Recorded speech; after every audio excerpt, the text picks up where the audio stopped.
va continuer dans la lancée des derniers enseignements avec le dernier de Corinne. Alors, ce qu'il faut, donc avant d'attaquer, c'est beaucoup de choses, mais je vais voir comment, je sais pas.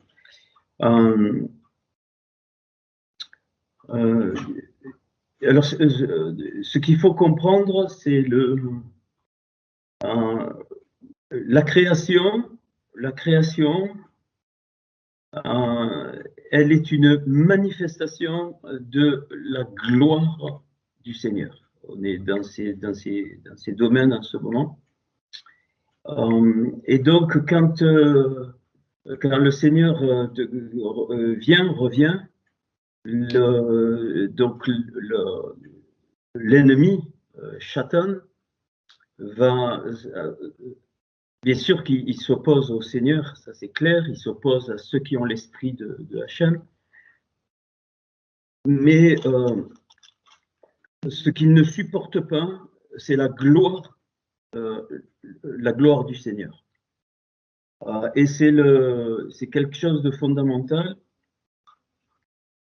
C'est pourquoi? Parce que il ne supporte pas ça, parce qu'en fait,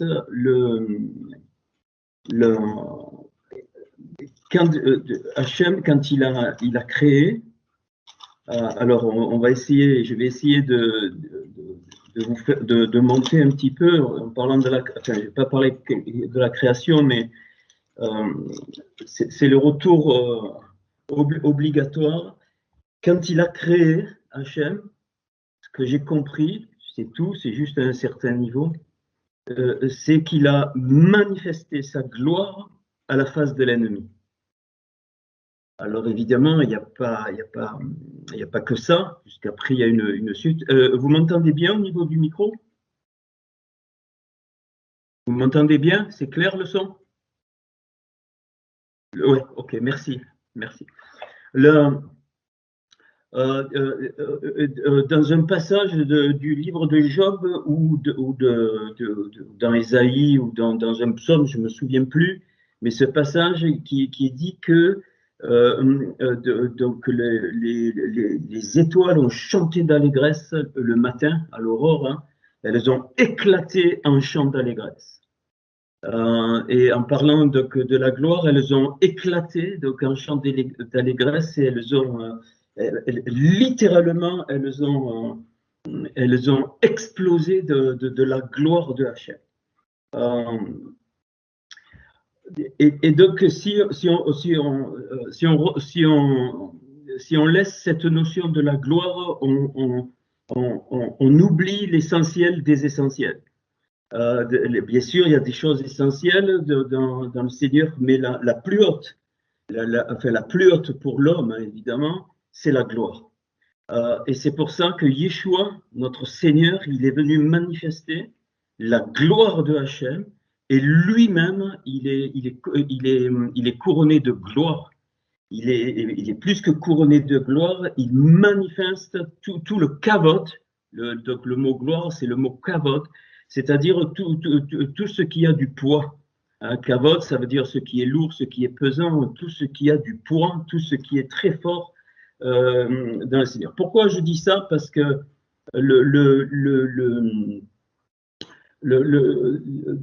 on vit tout ça, mais et même si on le sait, parfois on s'éloigne un petit peu de l'essentiel. L'essentiel, c'est même pas de savoir pourquoi je suis descendu sur cette terre, parce que ça on a compris. On a compris que depuis qu'on est dans le Seigneur, qu'il y a un plan, qu'il y a donc une route pour chacun qui s'inscrit dans une route commune. Et parfois on avance et puis donc on oublie cette notion de la gloire. Et je vais y aller d'entrée. Nous sommes en tant qu'enfants du Seigneur, nous sommes une manifestation de sa gloire. Et ça, l'ennemi ne peut pas supporter, parce que la manifestation de sa gloire est dès la création, on va le voir, parce que c'était une explosion à la face de ce que Satan avait fait. C'est-à-dire que Satan avait introduit, évidemment permis par le Seigneur, il a chuté, et on va le retrouver, vous connaissez, mais on va aller plus loin dans Ézéchiel 28. Donc il est appelé fils de l'aurore, Ben Sharar, fils de l'aurore, Eliel, étoile du matin, la plus belle des créatures dans tout le monde spirituel, nous dit Ézéchiel 28. S'il n'y avait pas plus beau que lui, plus protecteur que lui, c'était un chérubin, un chérubin protecteur aux ailes déployées. Il entraînait la musique, puisqu'il est parlé il faisait il est parlé de chant. Hein, il avait une vision très très très claire. Il possédait les 9 pierres dont on a parlé, on va en reparler, mais d'une autre façon. Et donc, et puis on ne sait pas, c'est un mystère, hein, même dans l'hébreu, enfin, il y a des petites choses. Il est dit qu'il allait, qu'il venait, hein, qu'il rentrait, qu'il sortait dans le texte hébreu.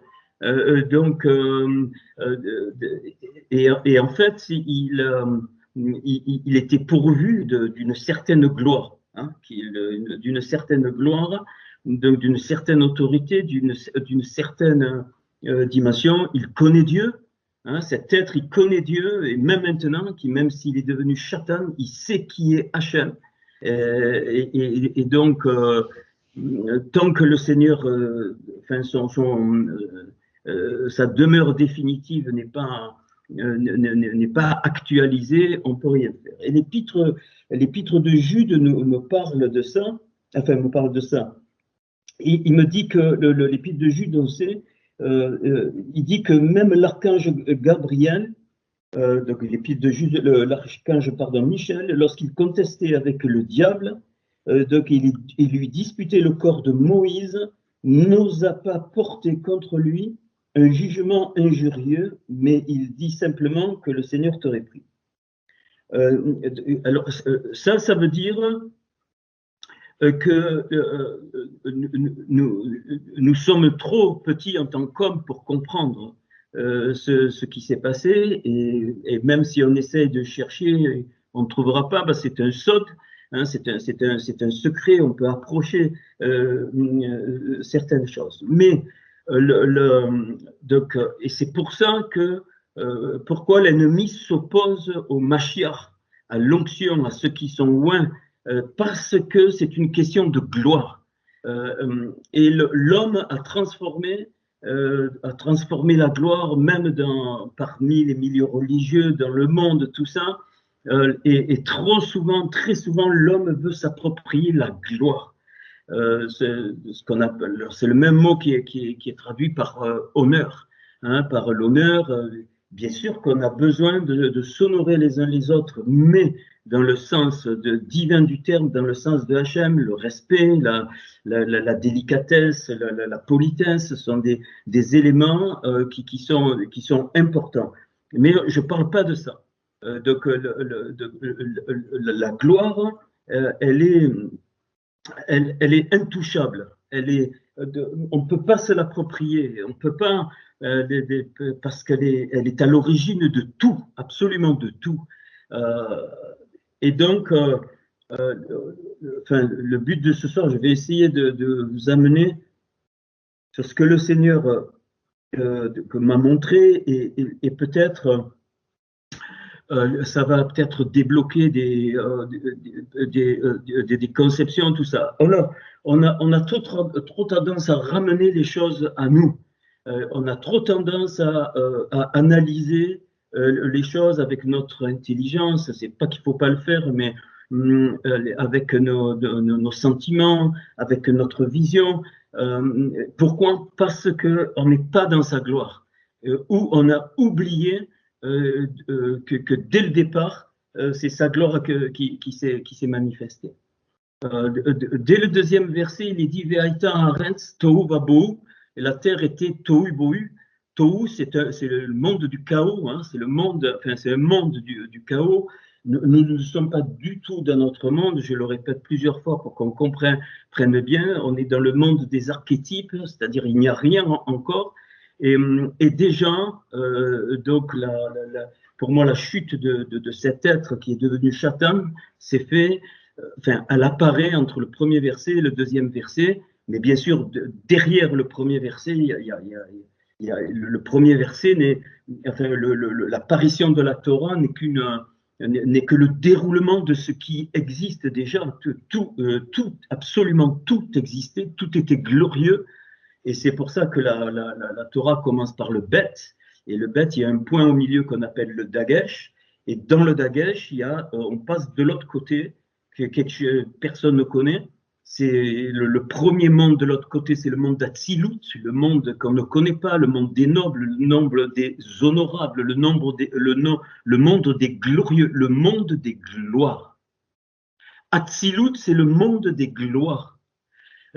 Qui est donné par la gloire de Hachem, mais c'est le monde des gloires. Et quand le Seigneur agit, il donne des gloires. Alors, il y a la gloire du Seigneur, hein, le kavod, mais il y a les kevidim. On l'avait vu dans Exode 17, 12, quand il est dit les mains, elles étaient pesantes, mais les mains, elles étaient remplies des gloires. Et donc, il y a plusieurs, hein, il y a plusieurs formes de gloire qu'on peut reconnaître, que ce soit dans le monde spirituel, des anges, des archanges, de tout ce que tu veux, mais on va le voir, mais il n'y a pas que le monde spirituel. Je voudrais qu'on prenne, je vais doucement, le texte d'Ézéchiel chapitre 1, je crois être un des rares à parler là-dessus. Il y a des années que je l'ai fait, mais maintenant avec l'hébreu, c'est colossal. Et Ézéchiel chapitre 1 possède 28 versets. Donc, et 28, il y a 28 lettres du premier verset de la création. Le Bereshit bara Elohim et Hashamayim ve'et haaretz possède 28 lettres. C'est avec 28 lettres qu'il y a la première apparition de ce qui est de l'autre côté du monde d'Atsilut, qui apparaît dans notre monde. Alors, il nous est dit que Raskel, fils de Bouzi, Ben Bouzi, Raskel, donc Ézéchiel, qui veut dire Dieu le fortifie. Il est fils de Bouzi, fils du mépris. Et Ézéchiel est le prophète qui va être le plus sensible à la gloire du Seigneur et aux gloires. Évidemment, je l'ai appelé le prophète de l'esprit. Ça, c'est personnel, parce que c'est lui qui est conduit par la roi à Kodesh, on le voit dans plein de situations. Mais ce qui est important, c'est que quand on vit la gloire du Seigneur, attention, hein, c'est que des mots, quand on vit dans la dimension de la gloire du Seigneur, on est forcément Ben Bouzi, c'est-à-dire fils du mépris. Forcément. La gloire de Hachem qui se manifeste au travers d'un canal, quelle que soit la forme de cette gloire, va générer le mépris. La plus grande gloire, ça a été l'œuvre de la croix, quand notre Seigneur est allé à la croix, et donc juste avant que l'œuvre de la croix se passe, il a été méprisé.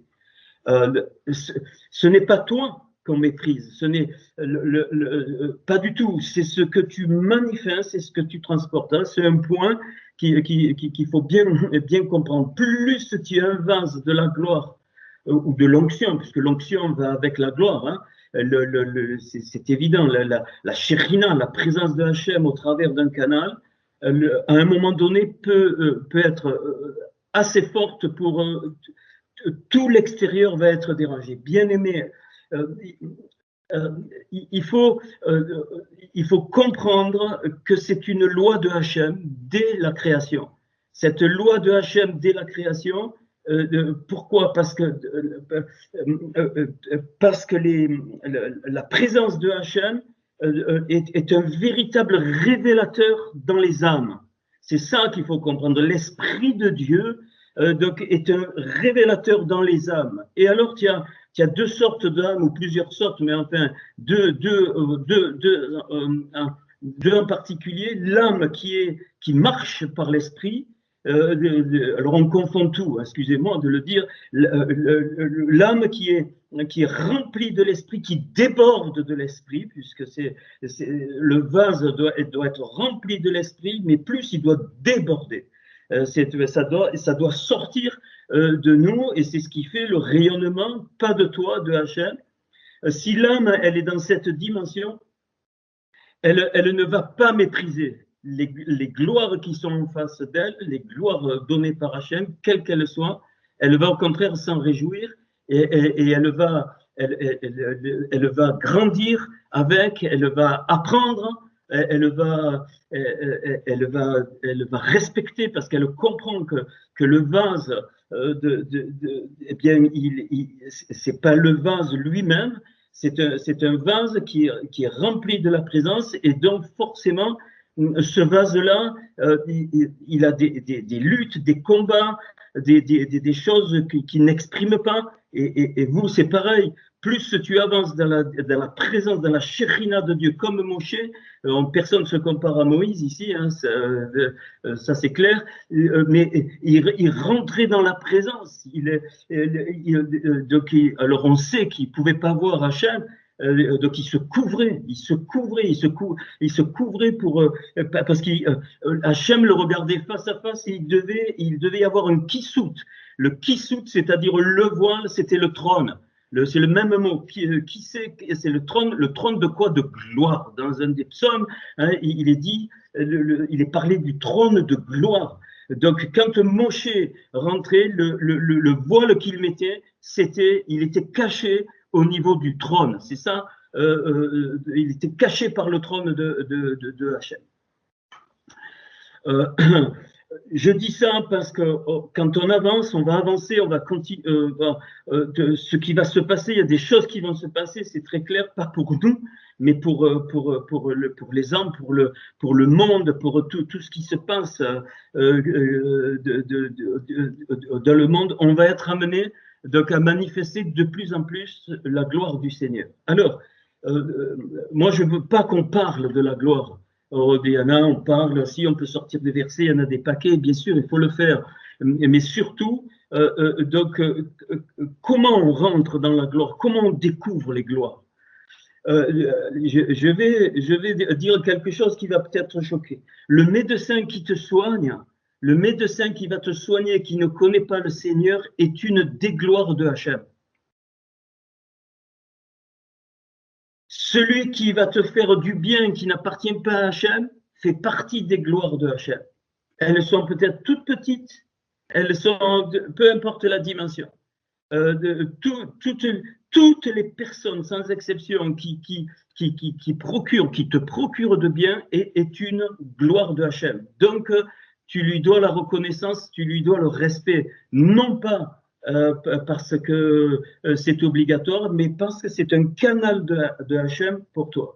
Je donne ça juste d'entrée, parce que nous, quand on pense la gloire, on pense l'onction du Saint-Esprit, les miracles, les guérisons, les délivrances, c'est pas ça du tout. C'est pas ça du tout. C'est-à-dire que, quel que soit le canal utilisé par Hachem, même une ânesse, au moment où l'ânesse a parlé à Balaam, elle était le canal d'une des gloires de Hachem pour parler au prophète.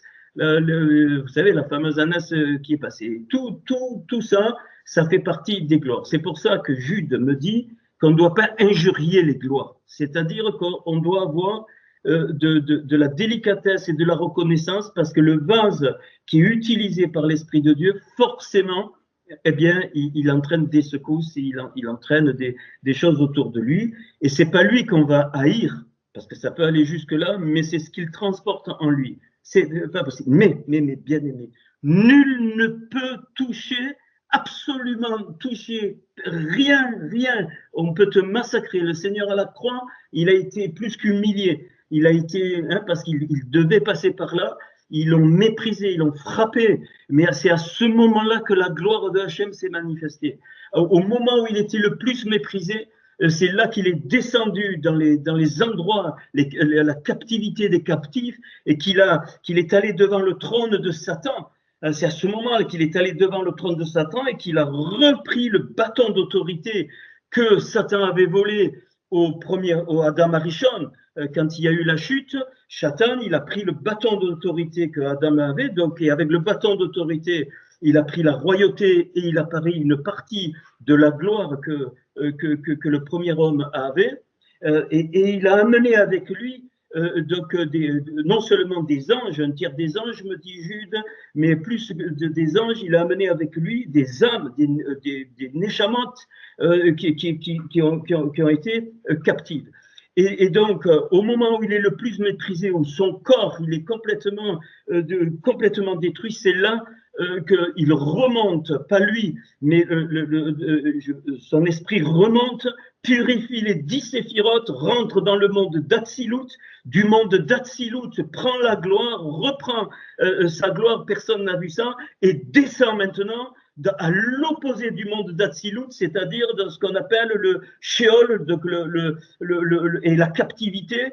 Alors, le mot enfer, je ne le trouve pas dans la Torah, il est mentionné de façon symbolique, et donc et les gloires du monde d'Atsilut, il descend avec, et c'est là qu'il fracasse le trône de Satan, et il lui prend le bâton d'autorité, il lui reprend la royauté qu'il avait volée à Adam, et il reprend et évidemment la gloire qu'avait Adam, c'est-à-dire rempli de l'esprit, et c'est pour ça que Éphésiens me dit qu'il a amené des captifs de la captivité, et tout de suite après qu'il a donné des dons hommes. La gloire se manifeste par des dons êtres humains, c'est-à-dire des êtres humains qui laissent couler. Alors on les appelle des ministères, il y a les 5 fondamentaux, ok, mais on va pas aller dans ce schéma-là parce qu'il y a eu trop de dégâts à ce niveau. Pourquoi? Un ministère, c'est un vase de la gloire de Hachem parce qu'il laisse couler la parole, parce qu'il laisse couler ce qui doit laisser couler si son ministère c'est saint, si le ministère c'est saint. C'est pour ça que dans Éphésiens, c'est mis tout de suite après. Pourquoi? Parce que nul ne peut s'approprier la gloire de Hachem, et donc les ministères sont des canaux, des vases d'honneur, les ministères et autres, toute personne, pour moi, ministère, c'est-à-dire qui est à la disposition du corps, à la disposition des êtres humains, à la disposition pour donner sans compter. C'est pour ça que nous avons reçu gratuitement et on donne gratuitement. Dans le sens, évidemment, on n'est pas là pour se faire payer. Pourquoi? Parce que ça ne nous concerne pas, ça concerne la gloire de Hachem. Ceci étant dit, Ézéchiel chapitre 1 va avoir une vision de l'image de la gloire de Hachem. 28 versets qui correspondent, donc qui me renvoient à la création, et comme par hasard, Ézéchiel 28, chapitre 28, il a 26 versets. 26 versets pour nous montrer, donc Ézéchiel 1 à 28 versets qui nous renvoient au jour de la création. Les jours ne sont pas des jours, hein, d'accord, et Ézéchiel 28, toujours le 28 qui est la création, eh bien c'est là qu'il y a la chute de Satan, et donc il y a 26 versets parce que c'est la marque de Yod et Vav, et 26, donc on apprend des choses. Et donc il est sur le Nahar Kebar de Ézéchiel, c'est-à-dire donc le fleuve de Kebar, c'est-à-dire le fleuve Kebar, ça veut dire éloigné, qui existe depuis toujours. Et là, le fleuve de Kebar, la valeur numérique, je n'ai pas voulu vous embêter avec ça, la valeur numérique du fleuve de Kebar, c'est exactement Akevoudim, c'est-à-dire les gloires. Akevoudim, ça a pour valeur exacte la valeur du fleuve de Kebar. C'est-à-dire que donc Ézéchiel, là, eh bien, reçoit, il a une dimension des gloires manifestées par Hachem.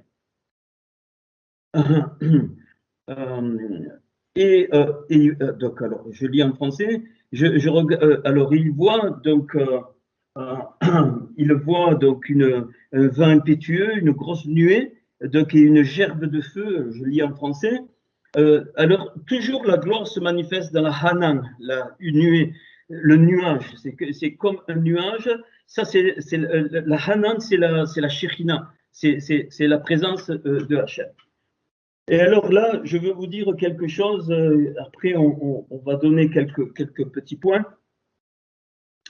C'est que ce que je vais dire est quelque chose qui est pas courant et que peut-être on ne comprend pas.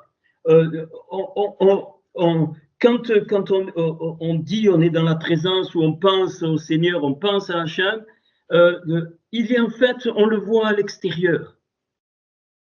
Alors on demandez, vous recevrez. Mais là, de frapper, on vous ouvrira. Après, un jour, je vous fais ce que ça veut dire. Non. Quand tu fais ça, quand tu ramènes ça à toi, à la dimension humaine, tu es complètement à côté de la plaque. Mais complètement. Complètement. Tu es en train de dire à Hachem qu'il est extérieur à toi. Et tu l'imagines comme une personne à qui tu parles. La Torah et la Béchora ne nous parlent pas de ça. Même pas le Seigneur n'a parlé de ça. Quand il a dit « celui qui me voit a vu le Père », nous on pense le Père, Dieu. Non. Celui qui voit le Fils, c'est-à-dire le principe de la création qui est dans Hachem, je ne veux même pas prononcer son nom, eh bien voit le principe qui est de l'autre côté de la création du monde d'Atsilut qu'on appelle le Père. Mais ce n'est pas une personne qui est Père et puis d'un coup une personne qui est Fils. Et ça, c'est très difficile de sortir de là. Alors, on est là et puis, alors je vais vous dire, hein, la parole me dit qu'on est sorti de lui, qu'on est par lui et pour lui. Tout vient de lui, tout est par lui et tout retourne à lui. Tout, sans exception. Sans exception. Je vais plus loin. Mais est-ce que tu as imaginé qu'est-ce que ça veut dire Hachem a créé la matière? La matière ne peut pas être en dehors de toi. La matière, elle a une âme. Pas une âme comme toi. On va voir ce que c'est. Elle a des malarim, c'est-à-dire des énergies qui font qu'elle est matière. Mais même la matière transporte la gloire de Hachem. Et quand tu dis « Ah, je vais demander au Seigneur, il faut que je vive sa présence », mais tu es complètement à côté de la plaque. Parce que la présence de Hachem, elle est partout. Hachem, il est partout. Son esprit est partout. Partout, dans l'air, dans l'eau, dans la matière, ce que toi, tu crois inerte. Oui, je suis très sérieux. Parce que, écoute bien, il a créé, mais comment? Tu t'es pas posé la question, mais attends, il n'y avait rien, mais tu as créé comment? Qu'est-ce que c'est la matière? Et c'est pour ça que la Torah me révèle, et Yeshua en parle d'une façon particulière, que tout était lumière, absolument tout. Tout était lumière, et on faisait partie de cette lumière originale. Le or originel, c'est pas pour rien. Je vais le lire après, que Jean chapitre 1, il dit au commencement était la parole et la parole était avec Dieu, la parole était en Dieu, en Hachem, et elle était la lumière. Elle était la lumière. Il n'y a rien à dire. Jean chapitre 1, je ne parle même pas de la Torah qui nous montre ça. Alors, qu'est-ce que je veux dire? Ce qu'on oublie, c'est que notre vase, il a un intérieur et un extérieur. Il a une frontière. Ok, ça c'est notre vase. Mais, écoute bien, il faut que tu rentres à l'intérieur de toi. Oublie les Asiatiques, les conneries, je ne te parle pas de ça. Pourquoi? Parce que en toi, si tu es né de nouveau, Christ est en toi. Paul me dit, Christ en moi, l'espérance de la gloire. Comment tu expliques ça? Christ en moi, l'espérance de la gloire. Christ en moi, l'espérance de la gloire. Ça veut dire que toute la nature de la création qui a fait que tu apparaisses dans ce monde transporte en toi, depuis que tu as donné ton cœur au Seigneur, la nature de Hachem. C'est pour ça que tu fais partie de l'épouse. Ça ne veut pas dire que tout Christ est en toi, c'est pas ce qu'il dit Paul. Il veut dire que la partie qui te correspond de l'esprit donc éternel qui manifeste la gloire est en toi. Christ est en toi. Christ est en toi, dans ton âme, dans ta nefesh, dans ta voix, dans ta neshama, dans ta raya, et ton étincelle, tu la connais pas. Alors, maintenant, je vais te donner. Voilà ma main. Voilà ma main. Et ça, c'est ma main. Je la mets là, en face de moi, et je dis, je m'adresse à toi, Seigneur. Ma main, c'est le Seigneur. Je m'adresse à toi. Ça, c'est ce que tout le monde fait. Il faut sortir de là. C'est pour ça que tu n'es pas exaucé. Exaucé dans le sens. Pourquoi Jacques le dit, parce que tu demandes dans le but de satisfaire tes passions. Pourquoi tu satisfais tes passions ou tu crois demander? C'est parce que tu crois que Dieu est dehors. Il est dehors, il est là, la main en face. Et donc, alors tu dis, ah, je veux vivre ta présence. Eh bien, tu regardes la main, alors tu demandes, Seigneur, mais il vient pas. Il est en train de te dire, mais je suis partout. Je suis absolument partout. Donc, ta main, tu la prends. Et tu dois aligner ton intérieur à la lumière originelle qui est Christ, évidemment. Et la lumière originelle te permet, pour l'aligner, eh bien ta main, tu dois la rapprocher, jusqu'à ce que tu n'aies plus de vision deux dimensions. Tant que tu as deux dimensions, tu n'es pas aligné à la lumière. Ta fréquence doit être alignée à la fréquence de la lumière. Jusqu'où? Eh bien, jusqu'à ce que tu ne vois plus. Et en fait, être dans la présence de Hachem et dans sa gloire, c'est ne plus le voir.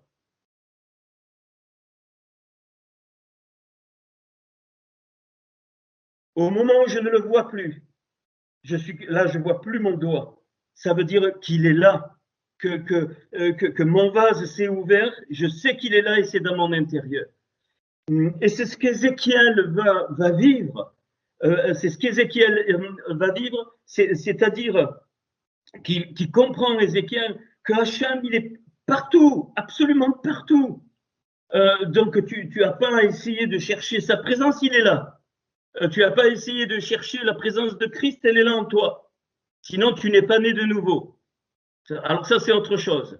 Mais je ne crois pas. Mais même la présence de l'Esprit peut être au travers de personnes qui, soi-disant, ne connaissent pas le Seigneur, bien aimé. Et ça, donc, il faut comprendre. Donc, on va voir ce soir, donc, mais comment je peux m'aligner comment je peux m'aligner eh bien, c'est en revenant à l'origine de la gloire, c'est-à-dire à la création. Alors, qu'est-ce qu'il voit, Ézéchiel, en fait? Il voit 4 animaux, on le sait, donc leurs pieds étaient droits. Alors, je vais pas tout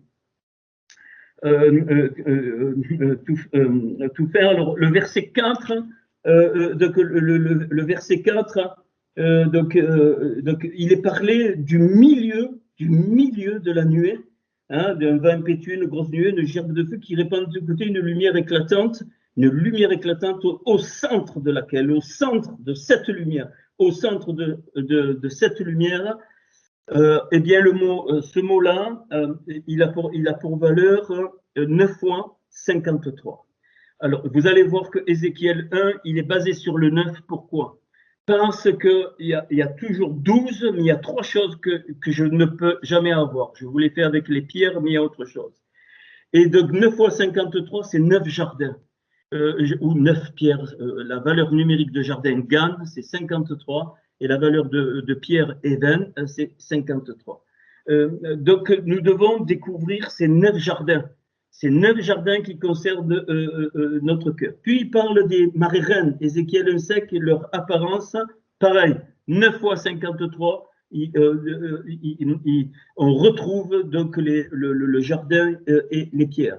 Puis, en parlant des roues qui suivent l'esprit, et dans le feu Ézéchiel 1,9, il est parlé de chacune des roues. Le mot chacune, c'est encore 9 fois 53.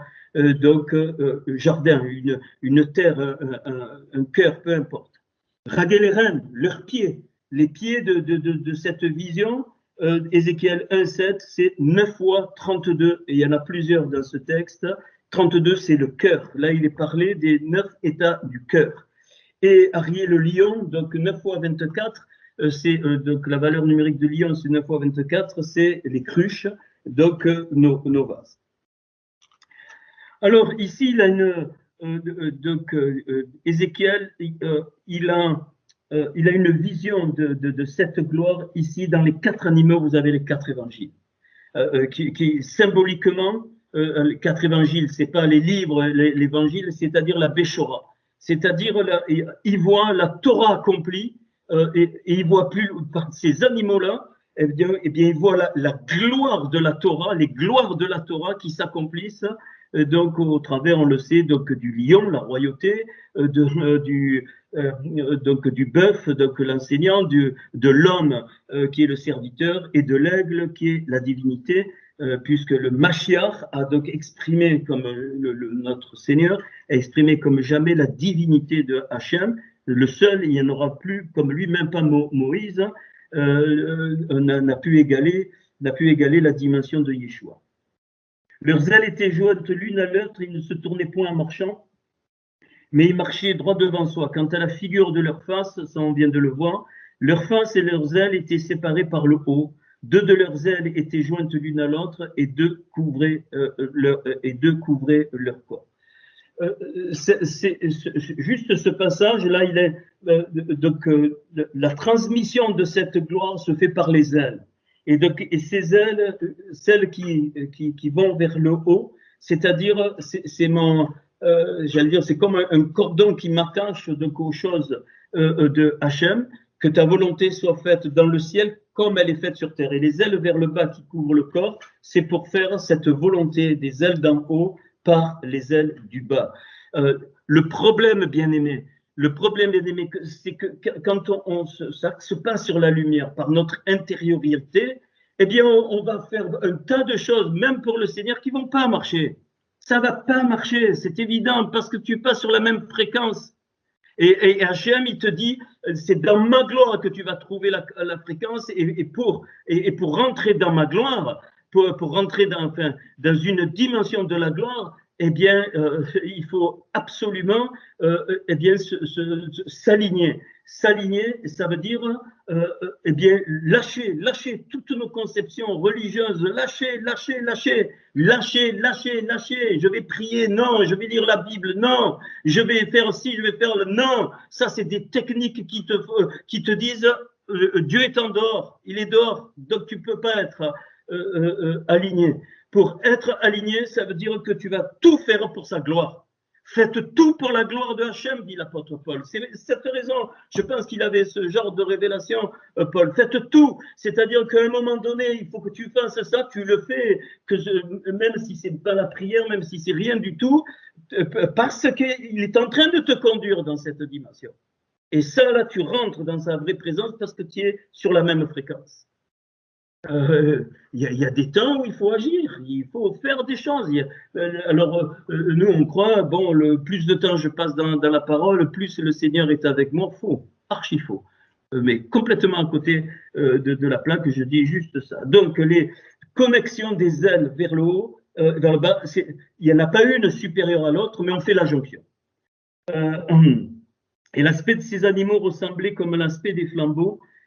Alors, flambeau, c'est du H, c'est du feu circulé entre les animaux, et il jetait une lumière éclatante, étincelante. Le mot, c'est étincelante, c'est netizot, c'est-à-dire que ça part de tous les côtés, et il en sortait des éclairs. Et les animaux couraient et revenaient comme la foudre.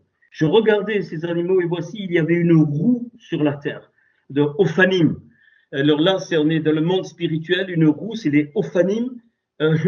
C'est exactement la même racine que le ouf. On va le voir tout à l'heure. Le ouf, c'est l'oiseau. Le type oiseau, c'est exactement la même racine. Et donc, ces roues, une roue sur la terre sur la terre près des animaux devant leurs 4 faces.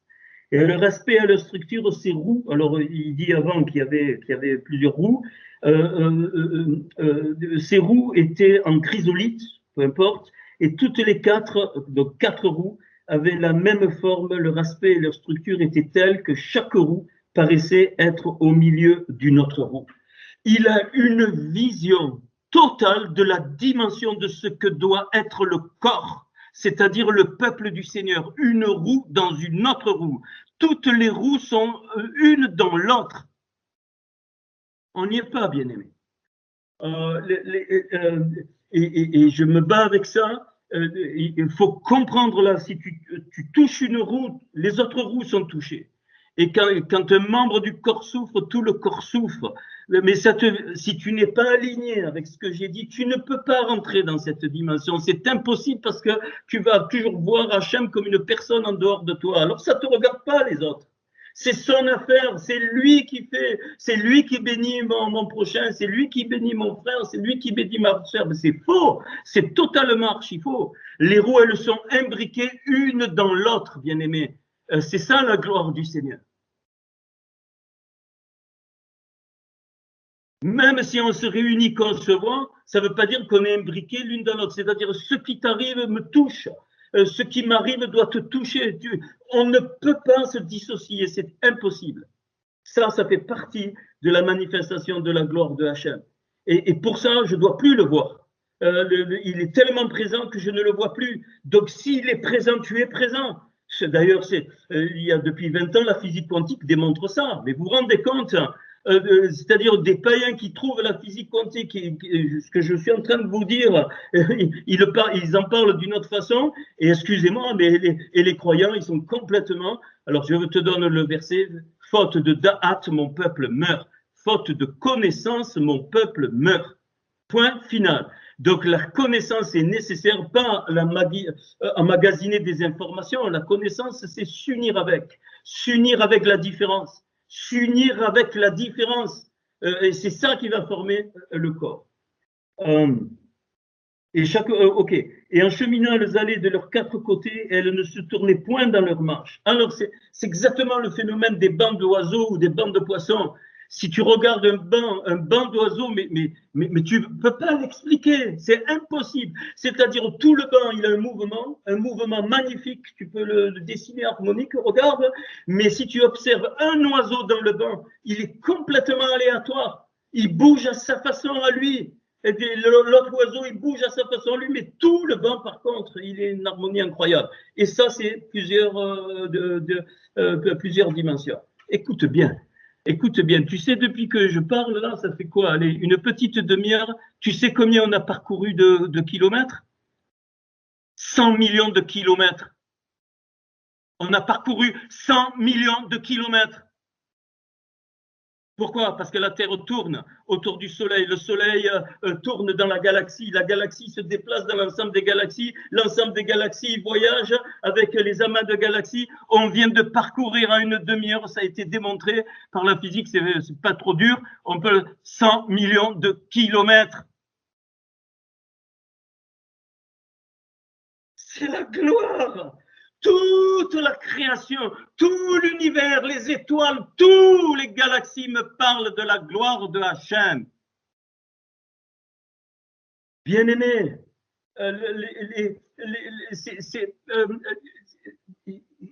mais tu te rends compte ça, c'est-à-dire que tu ne seras jamais au même endroit. Toute ta vie, tu ne seras jamais au même endroit.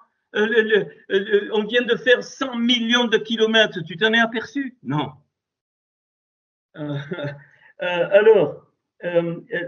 Ok, et donc elles avaient une circonférence et une hauteur effrayante, et à leur circonférence, les quatre roues étaient remplies d'yeux tout autour. Alors ces yeux, c'est la vision de Hachem. Je vous donne un peu la symbolique, c'est la vision que Hachem donne à ses roues, c'est-à-dire à son corps. Il y a une vision commune, ses yeux, ils voient comme Hachem voit. Et quand les animaux marchaient, les roues cheminaient à côté d'eux. Donc les animaux, ben, c'est là où il y a l'esprit de Dieu. Comme quand la nuée se levait de la tente, eh bien le peuple partait, ou la nuée s'arrêtait, le peuple s'arrêtait. Et quand les animaux s'élevaient de terre, les roues s'élevaient aussi. Ça veut dire quoi? Ils allaient où l'esprit les poussait à aller, et les roues s'élevaient avec eux, car l'esprit des animaux était dans les roues. L'esprit des animaux était dans les roues. Ça veut dire que la substance même de la création est en nous, bien-aimés. Elle est toujours là. Il n'y a pas de disparition dans la création. Il n'y a que des transformations. Même la mort, la mort n'existe pas dans le monde de Hachem, dans le monde d'Atsilut. La mort n'a de sens que parce qu'on est descendu. C'est une transformation, c'est un changement d'état. Tu passes dans une autre dimension. Mais même ta matière, de quoi tu es constitué, ne s'éteint pas. Elle se transforme en tout ce que tu veux, dans la terre, tout ce que tu veux, rien, absolument. Tout ce qui a été au départ initié, ça c'est sa gloire. Tout ce qui a été au départ initié, toujours là, absolument là. Même pas le temps n'existe pas. Alors il faut... Alors, c'est magnifique. Moi, l'éternité de Hachem et l'infinité de Hachem ne me posent pas problème parce que la physique te le dit aujourd'hui. Le fameux mur de Planck, c'est quoi? Ça veut dire que tu ne peux pas descendre en dessous d'une dimension de la structure fine de l'univers. Après, il n'y a rien, ça a été démontré. C'est-à-dire la plus petite particule que tu puisses exister, 10 moins 45 mètres. 10 puissance moins 45, 1 sur 1, et tu mets 45 zéros. C'est inimaginable pour l'homme, cette dimension. Au niveau du temps, c'est pareil. C'est ce qu'on appelle les quanta. Pourquoi je dis ça? Parce que ça va être la gloire de Hachem, c'est des quanta. C'est des paquets d'ondes. Je te promets, dans l'esprit, c'est des paquets d'ondes que les malarim envoient, mais qui très souvent rebondissent. Je vais expliquer. Si tu vas à un épicier, tu peux peut-être encore acheter tant de grammes de beurre, d'une motte de beurre, il te coupe 100 grammes, 85 grammes, 87,5 grammes, ainsi de suite. Les quantas, c'est pas ça. Mais quand tu vas dans une grande surface, tu ne peux prendre le beurre qu'un paquet. C'est un paquet de 125 grammes, paquet de 50, ainsi de suite. C'est pareil. C'est-à-dire que la physique quantique aujourd'hui te dit que ça se déplace que par paquet. Ça ne peut pas, en dessous de ces paquets, tu ne peux pas. Ça veut dire quoi? Ça veut dire que la gloire de Hachem, elle est envoyée par des quantas spirituels. Et quand je m'aligne à la fréquence des quantas spirituels, alors je rentre dans cette nuée et alors, j'allais dire, tout se déclenche à ce moment-là. Et c'est pour ça que l'œuvre du Seigneur, elle est colossale. Elle est colossale. C'est-à-dire qu'en Yeshua, écoute bien, pas dans la Torah, ceux qui se battent, les Juifs qui se battent avec l'accomplissement de la loi, ils arrivent à un certain niveau. Mais en Yeshua, bien-aimé, tu dois potentiellement, Yeshua, il te dit que tu peux rentrer au sein même de la gloire de Hachem. Et excusez-moi, c'est pour ça que, eh bien, c'est pour ça que Paul, dans Hébreu, il dit dans Hébreu 11, il dit parce que vous foulez l'esprit de la grâce, ceux qui pêchent. Qu'est-ce que c'est pécher volontairement? Nous, on voit les trucs, les mal. Mais c'est ça, pécher volontairement. Pécher volontairement, ça veut dire, moi j'ai ma conception, et comme je ne comprends pas plus, eh bien alors, Hachem est extérieur à moi. Et là, je rentre dans la physique traditionnelle. Hachem est extérieur à moi. Non, tu dois te mettre en fréquence avec Hachem. À ce moment-là, tu ne le vois plus. Et à ce moment-là, les paquets spirituels, les révélations spirituelles, la dimension de la gloire vient.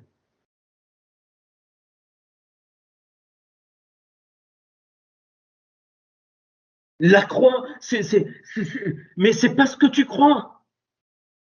Mais à en pleurer. Pourquoi? Parce que le principe de la croix, j'ai pas le temps, il est dès le bête de Bereshit. Dès le bête, il y a la croix. C'est-à-dire qu'il ne peut sortir du bête que le principe de la croix Tsalav. C'est pour ça que Atsilut, c'est la même racine. Atsalav, Atsilut, c'est la même.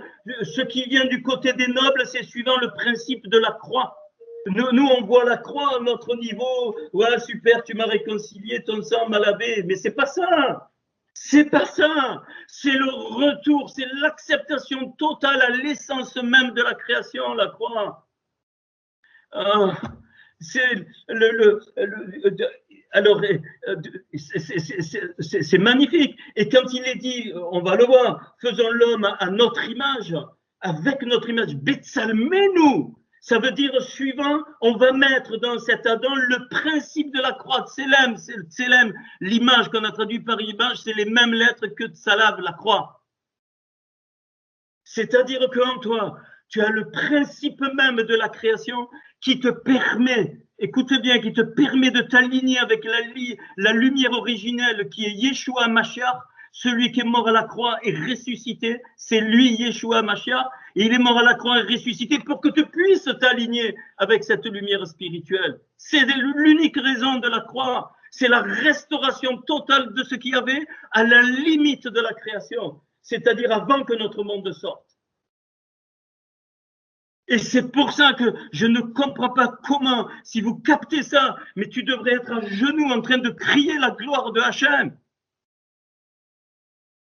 Alors que tu es encore dans la dimension de la croix des églises, lève la main, tu es sauvé, le sang de l'agneau m'a purifié, je prends la Sainte Seine. Mais oublie ça, s'il te plaît. Un jour, je vais tout le faire, je vais même faire, mais c'était révélation sur révélation. Je vais même faire, quand Paul il parle dans Corinthiens sur la femme pour le voile, tu vas voir, c'est la gloire. Il parle de la gloire, de ce que je suis en train de dire, mais il le dit d'une autre façon. Il parle de l'épouse. Hachem a voulu l'épouse. Et Hachem, il veut que l'épouse arrive à son trône pour le voir tant qu'elle n'est pas complètement restaurée. Pourquoi? Parce que comme Moïse, eh bien, il fallait qu'il mette le voile, il fallait qu'il reste au trône. Il ne pouvait pas aller au-delà du trône. Et je vais y venir, ça a été le péché originel. Bien-aimé, tu transportes en toi le principe de la croix dans tes pensées, dans tes sentiments, dans tes actions. Tout vibre au niveau. Si Christ est en toi, alors c'est l'espérance de la gloire. C'est ça, Christ en toi. Mais ça te donne une dimension, mais autre. Alors, qu'est-ce que tu vas craindre? Tu ne crains ni la mort, ni les hauteurs, ni absolument rien. Tu ne peux plus craindre, plus rien du tout, quoi qu'il arrive, si tu es dans cette dimension de la gloire. Ah, mais alors, ouais. Mais alors après, on descend, hein. Et je vais continuer le message parce que je veux vous faire les. Bon, je vais vous donner quelques clés. Bien-aimés, ce sont des perles que le Seigneur nous donne. Et il en a parlé de ça dans Jean 17 quand il parle de sa gloire. Qu'il soit un comme nous sommes un, on va voir. Mais tu rigoles, mais il dit pas ça. Il est en train de livrer littéralement le principe de la création dans Jean 17. C'est ça, je ne sais pas si je vais avoir le temps. Il livre le principe de la création, alors bien sûr que la conséquence, mais je pense que Paul avait des révélations un peu comme ça. C'est clair, il y a des textes que tu ne peux pas comprendre sans ces dimensions, ce n'est pas possible. Ok. Et alors, il continue, Ézéchiel, et puis, alors, regardez le verset 26, au-dessus du ciel qui était sur leur tête, il y avait quelque chose de semblable à une pierre de saphir, en forme de trône. Qui c'est? Forme de trône, c'est le degré, tu ne peux pas aller au-delà du trône, je vais expliquer tout à l'heure où a été la faute d'Adam Arishon et qui nous a fait perdre toutes les gloires et la dimension de la lumière. Et sur cette forme de trône apparaissait comme une figure d'homme placée dessus en haut. Donc une figure d'homme placée dessus en haut, c'est quoi? Qu'est-ce qu'il voit? Il voit le Adam Kadmon. Il voit le Adam Kadmon qui est en deçà de Hatzilut, bien-aimé. C'est-à-dire l'homme de l'Est, Adam Kadmon, qui est une descente de Yeshua lui-même. C'est pas Yeshua. Et donc, le Adam Kadmon, il est avant l'ancien des jours. L'ancien des jours, il est le prince de Hatzilut. Et au-dessus de l'ancien des jours, je vais expliquer, qui a une nature féminine dans le monde des esprits, c'est Adam Kadmon. Et c'est son épouse. Et au-dessus, les deux intégrés, il y a Yeshua. Il y a Yeshua qui, lui, a les deux. c'est-à-dire qu'il a l'épouse en lui. Avant que nous venions ici, il avait l'épouse en lui. Erad. C'est pour ça que quand il y a eu la création, il dit tu feras date avec ta femme, avec Ève. Mais Adam, il n'était pas en deux. Et même quand ils ont été séparés, c'est ce qu'on appelle, ils étaient intriqués. C'est-à-dire, ils ne peuvent pas, il y en a un, même à des milliards de kilomètres, qui vit quelque chose, tu vis la même chose, ainsi de suite. C'est ça, le principe du zigouv, le principe du couple, parce que Hachem, il a décidé de faire la dualité que j'appelle non-dual. C'est-à-dire, la dualité non-duale, c'est-à-dire le couple, c'est-à-dire le deux. Pourquoi? Pour la révélation du un. Sans la dualité, tu ne peux pas savoir que le un existe. Donc, tu ne pourrais même pas avoir la conscience que Hachem existe. Merveilleux. On comprend alors quand Paul parle dans Éphésiens, qui dit, en parlant de l'Église, moi j'ai banni ce mot, mais on a compris maintenant, de toute éternité elle existe. Mais comment tu comprends ça? Tu ne peux le comprendre qu'avec ce que je viens de dire. C'est pas deux trucs différents. Tout est glorieux à ce moment-là. Absolument glorieux. La gloire de Hachem, elle est partout dans ce Mashiach qui n'est pas encore descendu et où il n'y a pas eu la création et qui a l'épouse en lui. Et donc, dans lequel on est incrusté. Et de notre vivant, on a eu la grâce de quoi? Eh bien, d'avoir la révélation qu'on sort de là. Et donc, alors, voilà, j'ose même plus prononcer le mot salut. Le salut, c'est tout, c'est ça. C'est-à-dire que tu as la révélation d'où tu viens. Ok, et donc forcément tu es intriqué avec ce qui est là aujourd'hui par la résurrection, au-delà du monde d'Atsilut, et le Seigneur va revenir. Qu'est-ce que ça veut dire la volonté comme elle est faite dans le ciel sur la terre? Ça veut dire qu'il faut que tu sois intriqué, c'est-à-dire qu'il faut que par ton intérieur, dans ton vase, tu te mettes en fréquence avec la lumière originelle qui est Yeshua HaMashiach, la parole vivante. À ce moment-là, la volonté de Hachem qui est faite au ciel, elle se fait sur la terre, en son temps. Mais c'est ça, bien-aimé, c'est pour ça que Yeshua dira dans Jean, je suis toujours exaucé, absolument tout. Pourquoi? Parce qu'il ne faisait que ce qu'il voyait son Père faire, ainsi de suite, ainsi de suite. Son Père, c'est-à-dire, pas Dieu, la nature du Père dans le cœur de Dieu. Pas pareil. Hein, c'est comme il y a la nature de la mère aussi dans le cœur de Dieu, ça on le voit avec le monde des séphirotes. Et alors, verset 27, très très beau, et depuis la forme de ses reins jusqu'en haut, donc cette représentation qu'il voit, et depuis la forme de ses reins jusqu'en bas, je vis comme du feu et comme une lumière éclatante dont il était environné. Tel l'aspect de l'arc qui est dans la nue un jour de pluie, ainsi était l'aspect de cette lumière éclatante qui l'entourait. C'était une image de la gloire de l'Éternel. C'était une image de la gloire de l'Éternel. Ce que Ézéchiel voit là, c'est une image de la gloire de l'Éternel. Et donc c'est pour ça qu'il est complètement, il est tombé, hein, il est ok. Alors, pour aller un peu plus loin, Ézéchiel, donc au chapitre 28, on connaît, hein, voilà. Alors, c'est symbolique, il parle au prince de Tyr, hein, mais ce que je veux vous montrer, c'est vous lire plutôt ce que j'ai dit tout à l'heure. Donc, ce chapitre 28, encore 28, qui est la création, et il dit, prononce une complainte sur le roi de Tyr et tu diras, ainsi parle le Seigneur l'Éternel, tu mettais le sceau à la perfection. Il parle de cette tête qui est devenue Chatan après. Tu étais plein de rochma et tam, c'est-à-dire complet, parfait, accompli, en beauté. Tu étais en Éden, il était le jardin de Dieu. C'est pas pour rien que la gloire révélée, elle possède 9 jardins. Tu étais le jardin, tu étais en Éden, il y a deux choses, Éden et le jardin. C'est pas la même chose. Hein. Le jardin d'Éden, c'est pas la même chose. Il y a Éden, qui veut dire les délices, qui veut dire éternité aussi. Ce qui est éternel, Éden, ça vient de Ad, ou ce qui est le témoignage éternel. Ad, c'est témoignage. Le jardin de Dieu, c'est-à-dire le Gan Yod Evavé ou Gan Elohim. Tu étais couvert de toute espèce de pierres précieuses. Il nomme les 9. Je sais pas. Tes tambourins et tes flûtes étaient à ton service. Ça, c'est tous les arts, enfin, toute l'excellence que Hachem a mis dans la nature, préparée pour le jour où tu fus créé.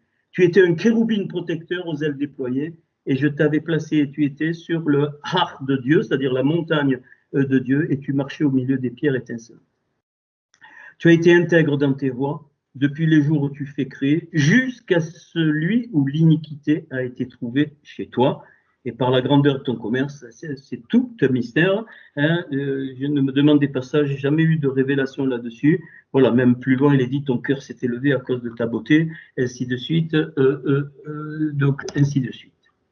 Donc, on va donc forcément avec ces deux textes me renvoient donc à la création. Et on va voir un petit peu comment, enfin, ce que alors, comment la création se présente et surtout, donc évidemment, dans le texte hébreu, je vais essayer de ne pas trop faire de l'hébreu, mais de vous expliquer. Alors, donc il y a 12 pierres, bien aimés. Il y a 12 pierres et je vous ai toujours dit que 3 pierres ne devaient pas être touchées, d'accord ? La pierre de la gloire, la pierre de l'autorité et la pierre de la royauté.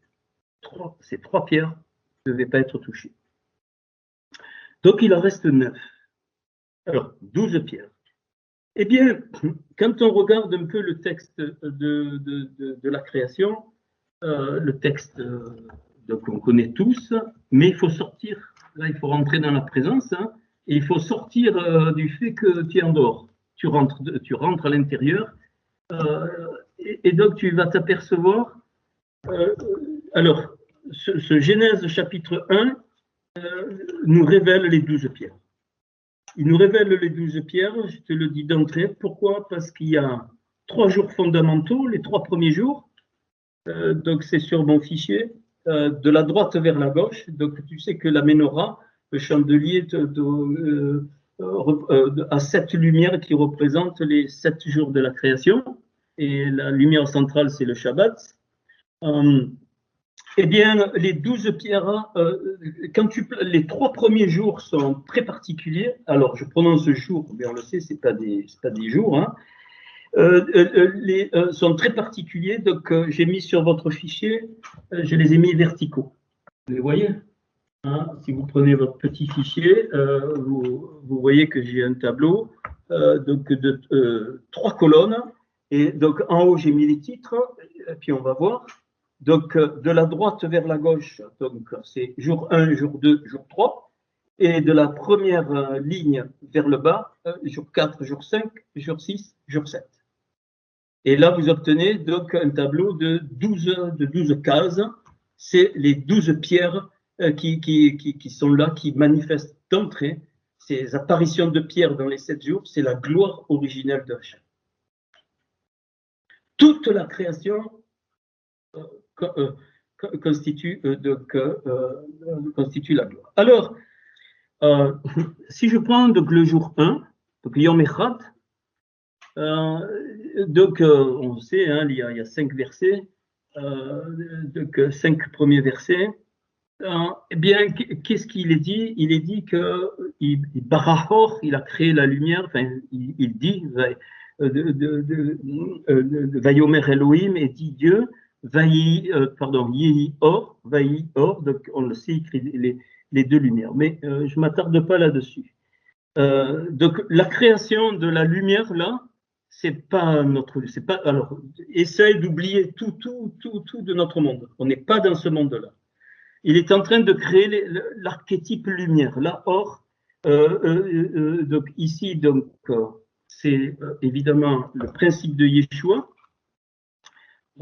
Et si je prends Jean chapitre 1, et tu vas comprendre Jean chapitre 1.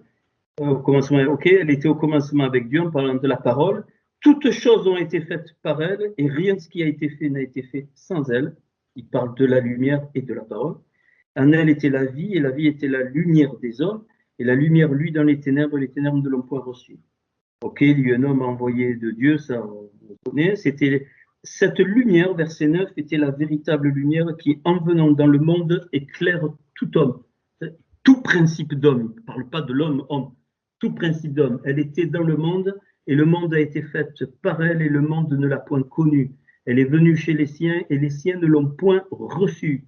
Mais à ceux qui l'ont reçue, à ceux qui ont la Hémouna en son nom, elle a donné le pouvoir de devenir enfants de Dieu, lesquels sont nés non du sang, ni de la volonté de la chair, ni de la volonté de l'homme, mais de Dieu. Et la parole a été faite chair, et elle, donc la lumière, et a habité parmi nous, pleine de recède et de émet, de grâce et de vérité. Et nous avons contemplé sa gloire, une gloire du Fils unique venu du Père. Donc, le premier jour, donc ce or, la valeur numérique de or de la lumière, c'est 207. Et c'est encore 9 fois 23. Donc, il va apparaître, dès le moment de la création de la lumière, 9 pierres auxquelles je vais pouvoir accéder, qui vont me révéler la création, le 23, c'est les 23 chromosomes, c'est le 23, c'est le chiffre de la création. Aussi. Et c'est exactement la parole d'Atsilut, Davar, le mot Davar, la parole c'est pour ça qu'il est dit que Vayomer, Elohim, Dieu a parlé. Le mot Davar fait 206, et quand tu rajoutes le Aleph de Atsilut, c'est-à-dire la parole de Atsilut, ça fait 207, c'est la lumière.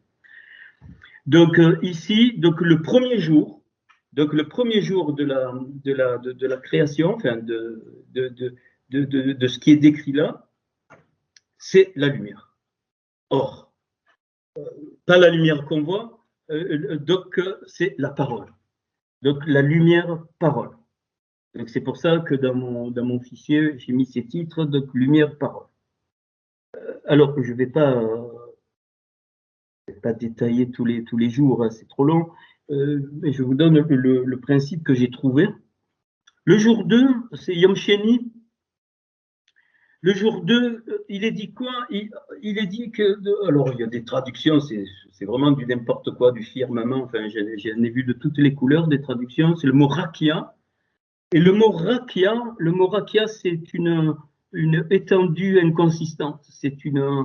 alors, il n'est pas dit qu'il sépare les eaux d'en haut et les eaux d'en bas. Il n'y a pas d'eau d'en haut et d'eau d'en bas. Il dit que dans le milieu, dans l'hébreu, hein, dans le milieu donc, des eaux, dans le milieu des eaux, il fait une jonction.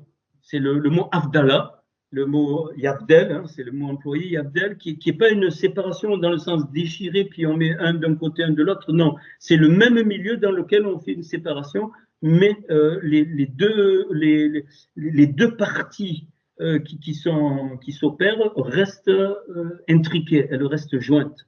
Donc c'est une frontière dans l'eau. Hein, alors dans l'eau, c'est au niveau symbolique, c'est la rakia. Et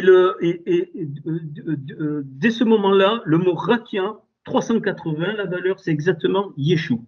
Yud, Shin, Ain, 380, le principe du salut, le principe de Yeshua, dès la rakia, pour l'homme.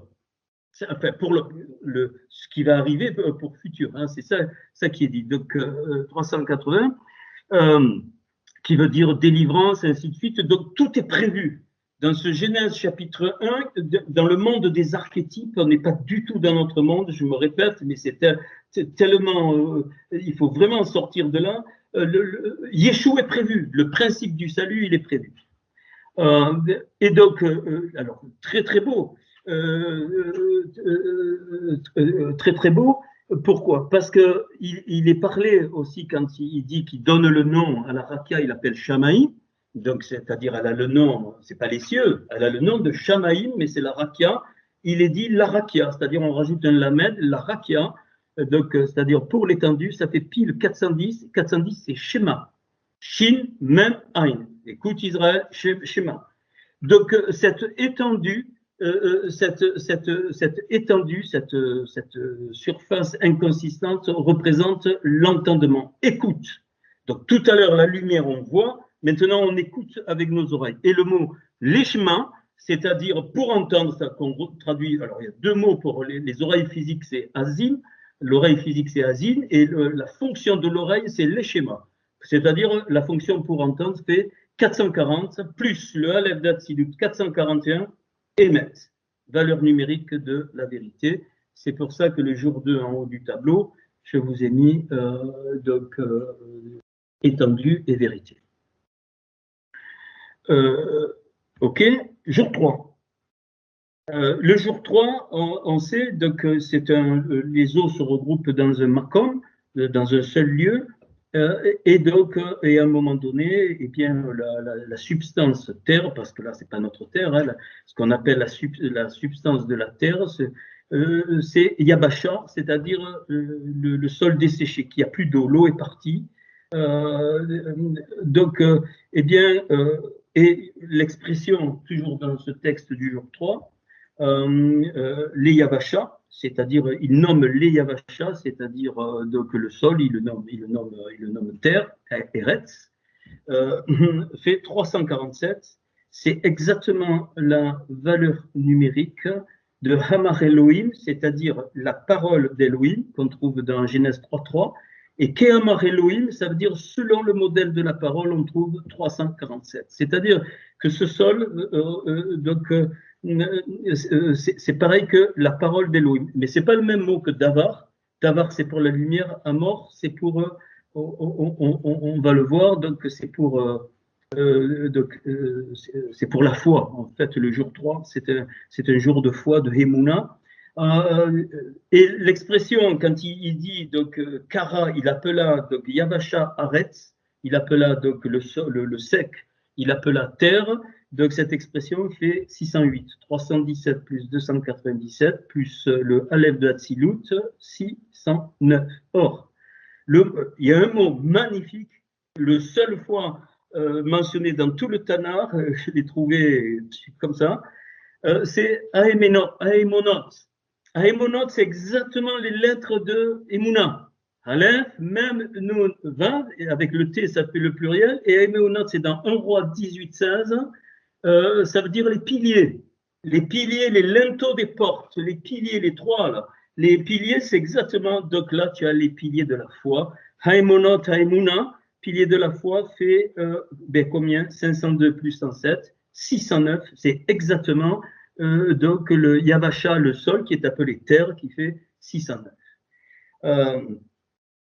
Alors, il y a un autre mot qui représente la foi, c'est le Hachmen, c'est les mêmes lettres, mais avec un resh au milieu, et ça veut dire le palais, c'est le palais, un beau palais, quoi, un psaume 48, verset 4.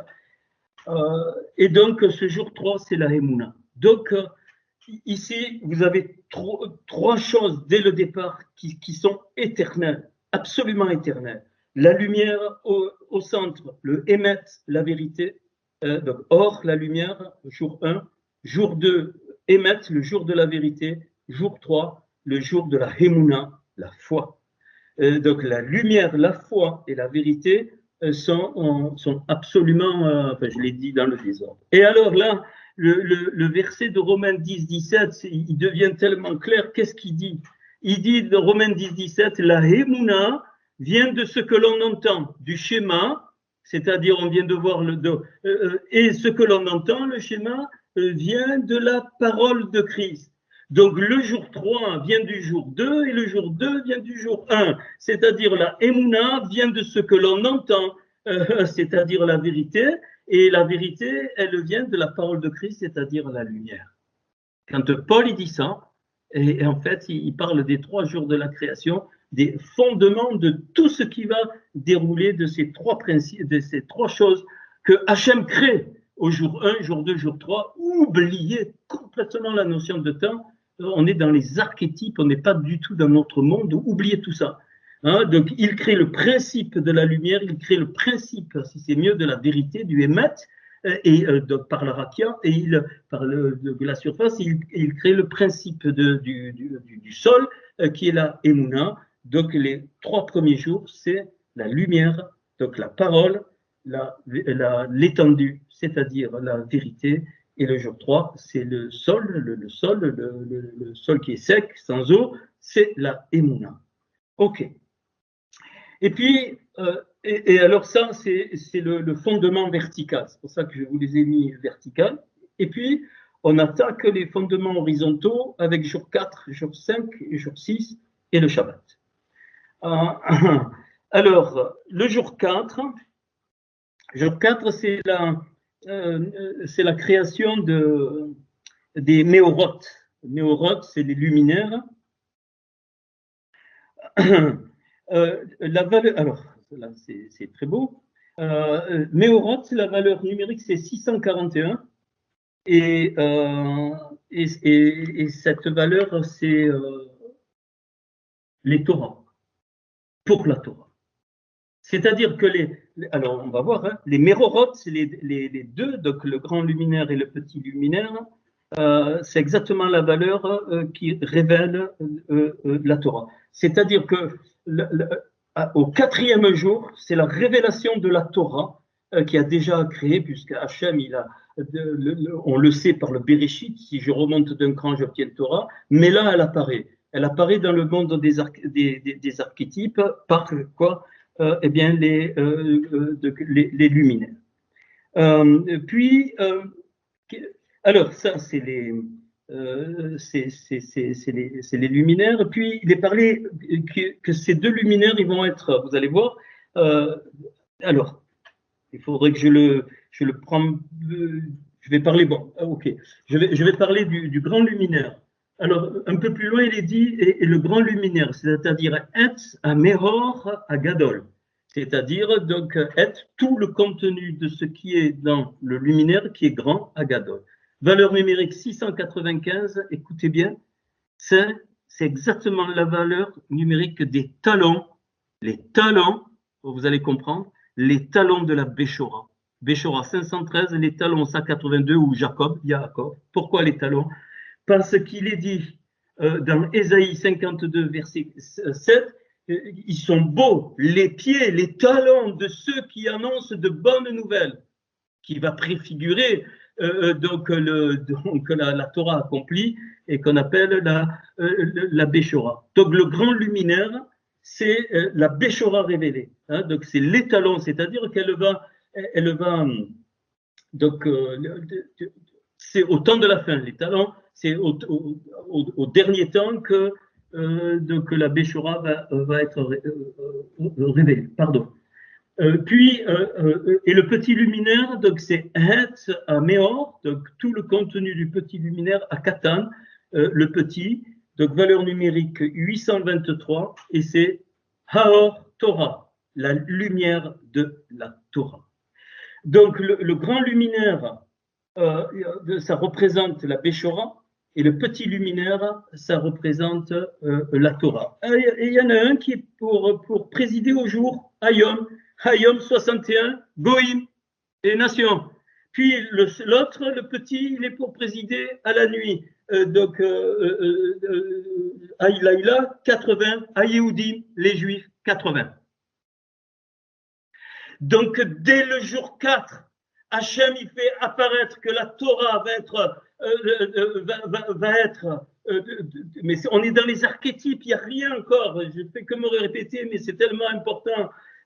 Tout est prévu, la Torah sera pour Israël, et donc la Béchora, elle est pour les Goïm qui vont reconnaître le Seigneur. Et alors, ça devient les ototes, les signes. Ils ont été donnés pour des signes. Les ototes, c'est quoi?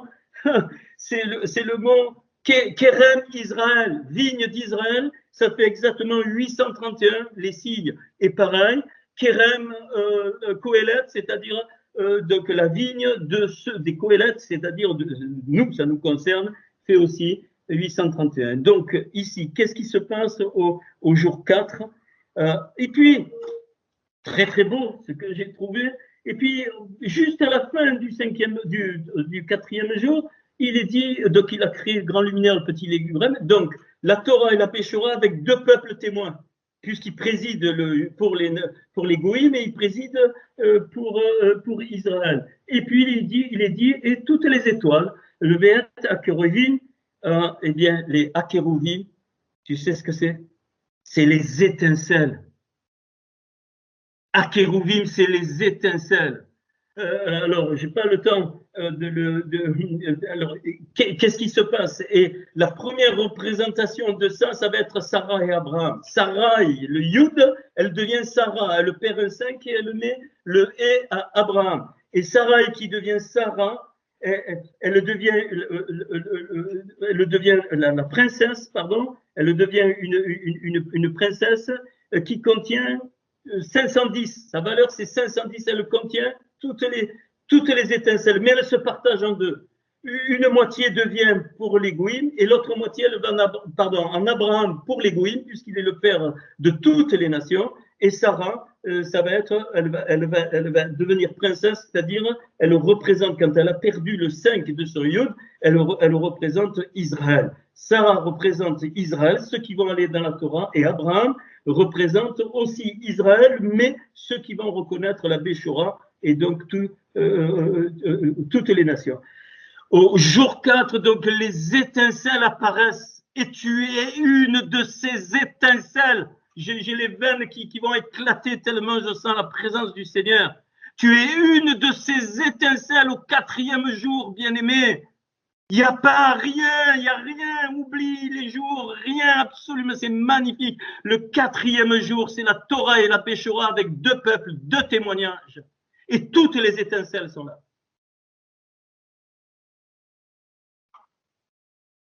Saras Nemaisha, qu'il marousa kayenista. Nemerazde Yosha. Quelle gloire, Seigneur. Hachem, tu es trop beau. On continue. Jour 5.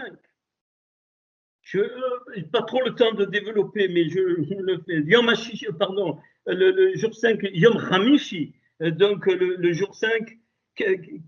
Alors, le jour 5, écoutez bien, c'est la création des âmes, c'est la création des nishmot, c'est la création des nefesh, des nefeshim, c'est la création des souffles, des rois, c'est la création des neshama. Pourquoi je dis ça? Pourquoi je l'ai montré, mais je ne peux pas tout vous donner. Quand il dit, il dit, on va créer dans les eaux, il crée toutes les bestioles qui se meuvent. Ça, c'est toutes les nefesh. C'est-à-dire, les animaux, ils vont avoir une nefesh. Il crée toutes les bestioles. Et puis, il est dit, et les oiseaux, et l'oiseau qui vole, pas les oiseaux, et le type oiseau qui vole, ça, c'est ceux qui auront une neshama, parce que c'est la même valeur que neshama. C'est la même valeur que neshama. Il crée les neshama. Il prépare la création d'Adam. Bien-aimé, c'est magnifique. Puis, excusez-moi, donc ça c'est le jour 5, il crée les rampants, il crée le bétail. C'est-à-dire que là, il crée les 4 types qu'il va mettre dans l'archétype Adam. Mais ça, c'est sa gloire. Et c'est pour ça que Paul me parle du second Adam, parce que le premier Adam va perdre ses gloires, mais le second Adam, par la croix, va restituer toutes ses gloires. J'ai pas le temps de développer. Donc, il crée ici, alors les étincelles, la Yérida, évidemment, c'était tout à l'heure au jour 4, mais maintenant ça descend à Raya, il est parlé de Raya, de Nefesh Raya, de Nishmat Raïm, ainsi de suite, dans tout ce passage, il crée les 4 niveaux de l'âme auxquels on a accès, c'est-à-dire la Raya, la Neshama, la Ruach et la Nefesh. Donc, c'est des types, évidemment, c'est des types, hein. Alors, je le répète, donc il faut le dire, donc il crée la pensée. Tu te rends compte, là, c'est à ce moment-là qu'il crée la pensée, Hachem. Ne me demandez pas ce mystère, il crée la pensée, parce que c'est avec la pensée que la Neshama s'élève vers Dieu. Oui, c'est avec la pensée. Il crée les sentiments. C'est à ce moment-là que les sentiments sont créés. Alors, au travers de chaque animal, tu peux voir le type. Il y a le type bétail, le type rampant, le type oiseau et le type poisson. Le poisson, c'est la pensée. Le type oiseau, mais il crée aussi pas l'esprit à ce moment-là, mais il crée le type oiseau, il crée la roue, c'est-à-dire ce qui va permettre à Adam d'avoir conscience qu'il y a quelque chose de supérieur à lui qu'on appelle le monde spirituel. Alors tu vois, dans les temps qu'on est, aujourd'hui, comme il a été dit, le dernier message, que l'antéchrist sera un transhumain, mais on y est là. Il veut toucher l'origine de la création. C'est pour ça qu'on doit rentrer dans sa gloire, bien-aimé. On doit vraiment, mais vraiment, quoi qu'il arrive, on doit bondir de joie, être dans le shimra, dans la joie, être dans la shérina, dans sa présence, oublier tout ce qu'on a pu, excusez-moi, mais c'est tellement fort à moi, ce message. Et quand alors il crée tous les types, et puis il va donner à chaque animal, il les donne. Et puis, donc, au sixième jour, qu'est-ce qu'il crée? Le fondement même, il crée le trône, il crée le qui c'est. Pourquoi? Parce qu'il dit maintenant, il a créé quatre types, il dit faisons l'homme à notre image. Hein. Naasé Adam Betsalmenu Kidmotenu, à notre image, à notre ressemblance. Donc il va faire suivant le principe de la croix magnifique et Kidmotenu des mêmes, c'est-à-dire suivant le principe du sang d'âme. Suivant le principe du sang, mais là on n'est pas le sang, c'est le sang spirituel. C'est pour ça que le sang de Yeshua devait purifier les mondes spirituels, parce que la ressemblance, c'est le sang. Le sang, c'est quoi? Le sang se crée dans la moelle des os. C'est pour ça que David me parle de la moelle des os et qu'il était. Et donc, c'est quoi? C'est le fondement du fondement qu'il y a de l'autre côté de l'Atsilut, qui est un mystère. C'est le corps du Adam Kadmon qui. Alors on peut dire, puisqu'on a été créé à l'image, il y a des os du Adam Kadmon, il y a des nerfs du Adam Kadmon, il y a des veines, il y a le sang du Adam Kadmon, mais ce n'est pas du tout les mêmes choses qu'ici sur la terre. Et là, il crée quoi? Avec le trône, il crée le principe du trône, écoute bien, c'est-à-dire le principe du vrai gouvernement, du gouvernement d'amour. La première cellule d'amour, c'est la famille. Il crée le zigouv. Il dit, qu'est-ce qu'il dit? Il sort, il crée Adama, Zararunekeva, il crée un mâle et femelle. Il y a le principe de la famille, le principe du vrai gouvernement, gouvernement dans le sens spirituel. Tout ça, c'est le trône. Ça, c'est le qui c'est. C'est le trône de gloire. C'est une gloire incroyable quand il y a cette création dans le monde, évidemment, des archétypes. Donc, il crée le principe du trône, et donc il va se retrouver partout, après les dégénérés, bien sûr, mais partout, c'est évident. Et puis le Shabbat, donc le Shabbat, alors ça concerne, à la fin du Shabbat, il est dit que donc, cet Adam, il est prévu pour l'Aasot, c'est-à-dire pour réparer le monde, hein, ça c'est très clair. Et donc j'ai appelé ça la Keter, la couronne. Alors on n'est pas dans le monde des séphirotes, mais c'est une couronne, c'est-à-dire sur le trône est assis notre Seigneur, si tu veux, on peut le voir comme ça, et il doit être couronné. Alors maintenant, quelle est la source? Vous allez voir, ça c'est le niveau, ça établit, c'est le niveau de cette gloire. Et maintenant, alors, vous prenez le tableau que je vous ai fait, eh bien, l'intersection des 3 premiers jours avec les 4 jours, avec les archétypes, te donne les types de pierres qui sont sur le cœur du souverain sacrificateur. C'est pas pour rien qu'il avait 4 rangées de 3 pierres. 4 rangées de 3 pierres. Et ça, dans les archétypes, tout est dans. Et là, dans ces jours-là, ça, on va parler que de ça ce soir, mais je vais un petit peu.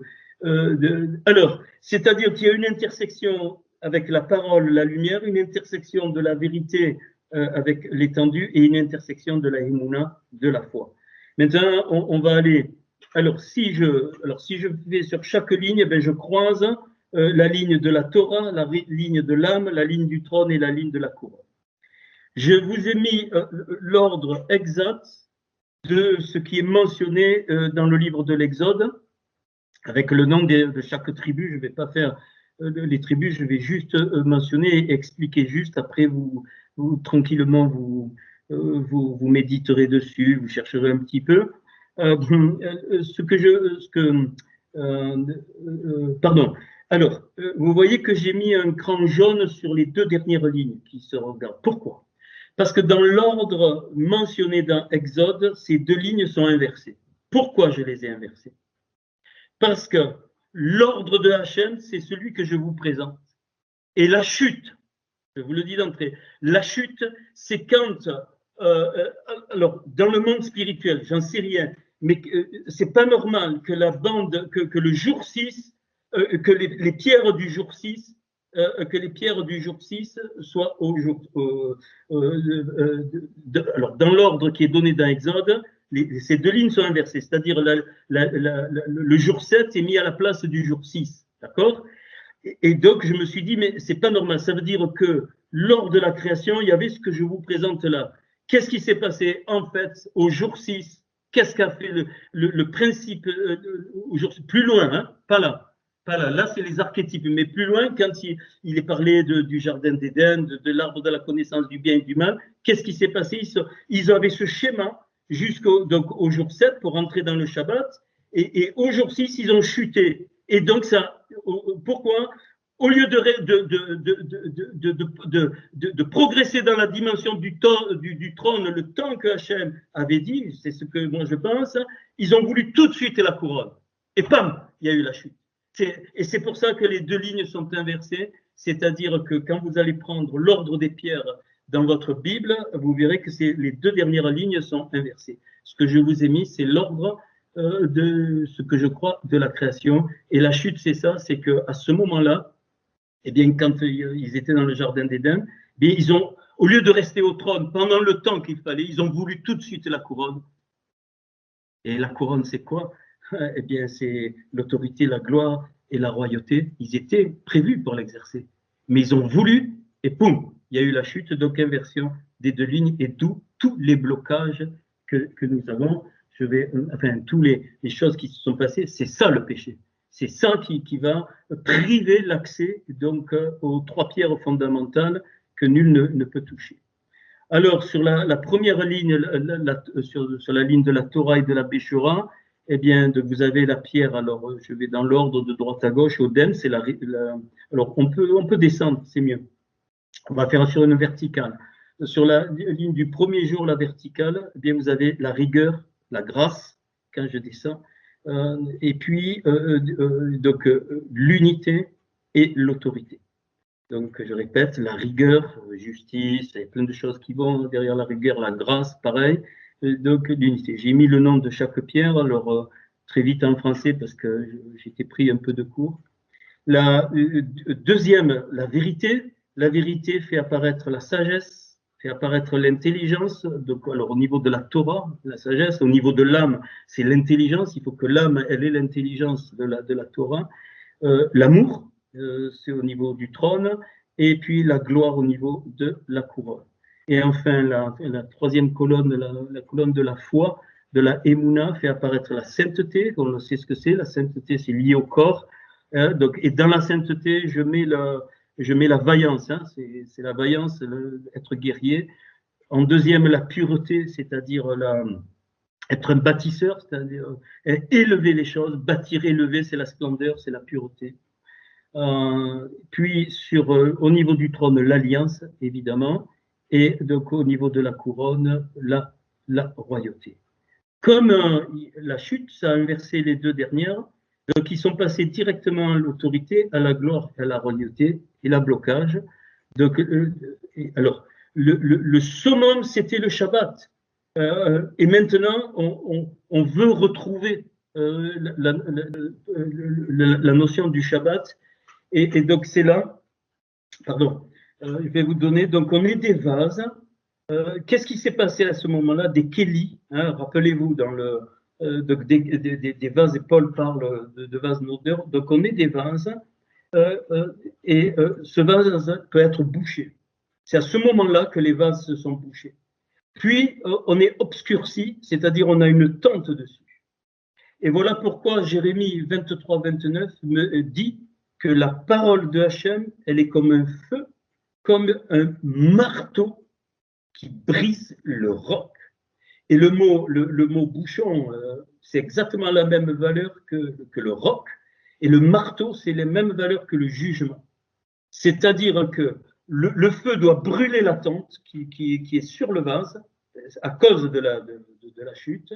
Et le marteau, qui est le jugement de Hachem, doit briser le bouchon pour que le vase puisse s'ouvrir.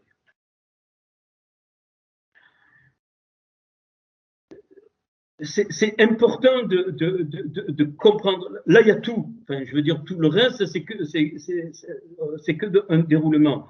Donc, on comprend. Alors, comment on va... alors, sur chaque colonne, je vais vous donner quelques points qui vont vous parler. Pardon. Au niveau de la colonne de la lumière, c'est la pensée. Mais comment voulez-vous? Alors d'abord, je vais donner le principe. Pour que on puisse pas accéder nous, mais être un canal de la parole, de la vérité et de la foi, c'est-à-dire de l'autorité, de la gloire et de la royauté. Donc, il faut absolument qu'on soit comme un vase d'aspiration. On ne peut pas recevoir ça. On est juste ouvert, il faut être ouvert et qu'il n'y ait aucune tente au-dessus de nous. Donc, aucune clipote, c'est-à-dire aucune écorce qui nous enferme et aucun bouchon dans notre vase. À ce moment-là, ça coupe. Mais, alors, si je prends le premier, donc la lumière, donc on a des yeux pour voir tout ce que tu veux.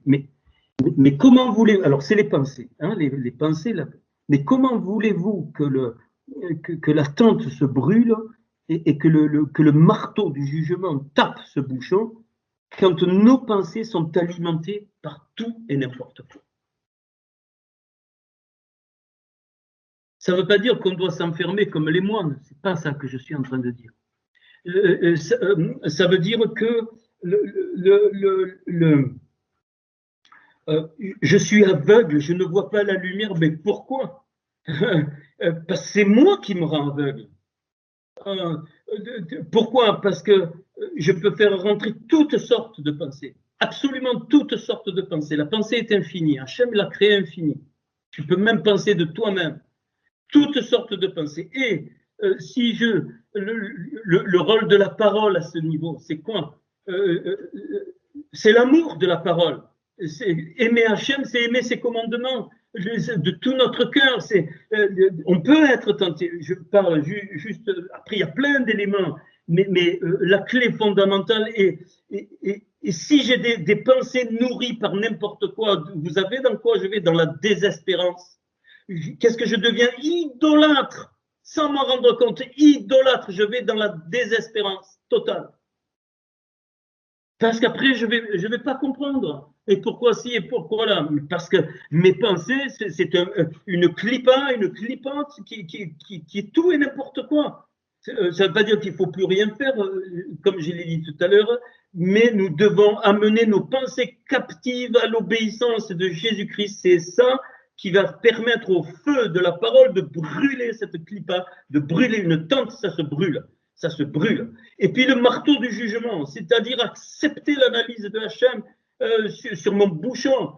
Voilà, c'est comme ça. Même si ça me fait mal, même si ça me dérange. Et à ce moment-là, le marteau de la parole brise le bouchon. Le vase s'ouvre et je deviens un vase qui est capable de recevoir à nouveau la lumière, donc que l'autorité de Hachem s'exerce au travers de moi. Même principe pour l'opposé au niveau de la foi. Là, maintenant, au niveau de la foi, ce sont nos actes nos actes qui ne sont pas conformes à la parole de Hachem, nos actes concrets, ce que je fais dans les actes, ce que je construis, si ce n'est pas conforme à la volonté de Hachem, pardon, eh bien, c'est une tente, ça m'empêche. Je deviens paralysé, c'est une tente qui va m'enfermer totalement. Mes actes doivent être guidés par tout ce que Hachem il veut dans mes actes. Hein. Il y a la pensée et les actes, et bien sûr, donc au milieu, on va le voir.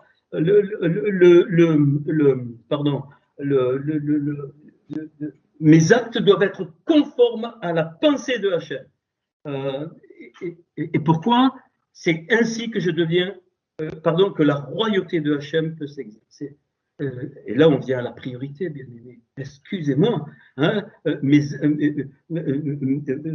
actes sont le reflet, mes décisions qui sont des actes, qui vont entraîner des actes, sont le reflet de la priorité. La priorité, c'est sa royauté, c'est lui qui est roi, point final. Il n'y a rien à dire. Alors, quand je dis les actes, il y a des paquets de choses que vous pouvez mettre dedans. Là, c'est pareil. Donc, ça, c'est à moi de le faire. Hein. Et pour la pensée, pareil, par la parole, mes actes, pareil, suivant la volonté. À ce moment-là, le feu brûlera cette tente qui bloque. Et pareil, le marteau du jugement va briser le bouchon. Et le centre, qui est la gloire, eh bien, c'est le cœur.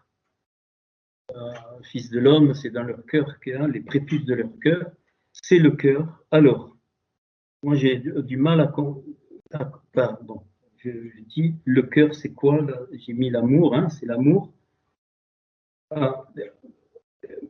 Pour pouvoir rentrer juste dans ce que lui veut nous révéler de sa gloire, c'est impossible si nous ne sommes pas amoureux de lui. Amoureux.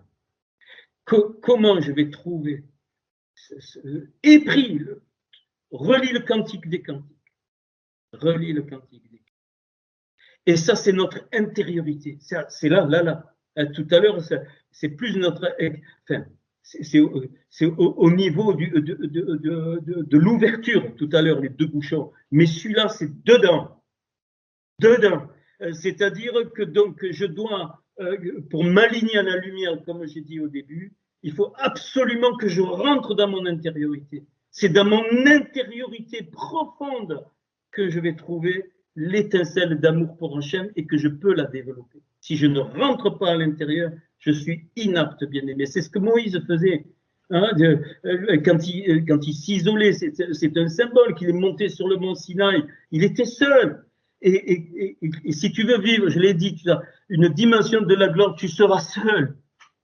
Tu seras seul. Mais c'est normal. Tu seras seul, pas dans le sens que tu côtoieras pas des gens ou que tu verras pas des frères et sœurs. Dedans, tu seras seul. Tu seras seul parce que tu ne peux pas avoir un autre amour dans ce monde-là que pour lui. Donc tu es seul. Tu es seul. Seul. Personne ne pourra comprendre parce que c'est ton intériorité. Mais c'est le plus profond, bien aimé. C'est ce qu'il a mis dès le départ des jours. Là, c'est magnifique. Moïse était seul. Yeshua était seul. Élie était seul. Vous voulez que je vous les nomme tous? Abraham était seul, David était seul. Bien sûr, il fréquentait des gens, ils venaient mettre dedans. Mais c'est la clé, c'est une clé. Mais ce que tu vas vivre, surtout en Yeshua, mais tu vas être une bombe nucléaire de joie, de paix, de tout ce que tu veux, mais pas la force. C'est pourquoi? Parce qu'à ce moment-là, tu ne le vois plus, Yeshua, tu ne vois plus Hachem. Il est en toi, il est collé à toi. Tu fais corps avec lui, tu es tellement amoureuse de l'intériorité, de ce qu'il de lui à ton intérieur, et que ça y est, tu vis de lui, par lui et pour lui.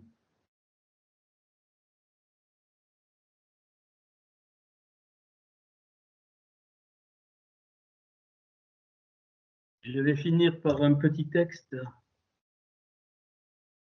J'ai été calme, pas trop de numérique. Hein.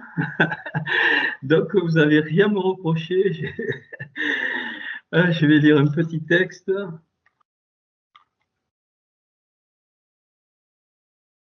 Cette dimension de la création est tellement forte que il y a tout dedans, c'est normal. Je comprends maintenant pourquoi les Juifs ils disent toute la Torah est incluse dans la Genèse. Toute la Genèse est incluse dans la création. Mais de plus en plus magnifique. Et toute la création est incluse dans la lumière, dans le premier jour. Et tout le premier jour est inclus dans le premier verset, et ainsi de suite. Bon, alors, bon, je ne le retrouve pas. C'est Hébreu, je crois. Ouais, Hébreu. Hébreu chapitre 1, donc verset 7. Tu l'as abaissé en parlant de Yeshua pour un peu de temps au-dessous des anges. Tu l'as couronné de gloire et d'honneur. Tu as mis toutes choses sous ses pieds. En effet, en lui soumettant toutes choses, Hachem n'a rien laissé qui ne lui soit soumis. Cependant, nous ne voyons pas encore maintenant que toutes choses lui soient soumises. Mais celui qui a été abaissé pour un peu de temps au-dessous des anges, Yeshua, nous le voyons couronné de gloire et d'honneur à cause de la mort qu'il a soufferte. Ainsi, par la recette de Hachem, il a souffert la mort pour tous. Il convenait en effet que celui pour qui et par qui sont toutes choses, il est le Adam Kadmon. Il convenait en effet que celui pour qui et par qui sont toutes choses et qui voulait conduire à la gloire beaucoup de fils, de bénis, de fils, et élever à la perfection par les souffrances le prince de leur salut, car celui qui sanctifie et ceux qui sont sanctifiés sont tous issus d'un seul. Qui correspond à ce texte, on peut le mettre avec Jean 17, quand Yeshua il s'adresse et puis il parle du Hérad. Hein, je ne vais pas le faire parce que je suis fatigué.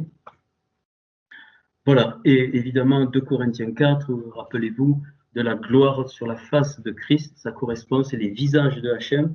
Hein, et voilà, bien aimé, on peut arrêter l'enregistrement.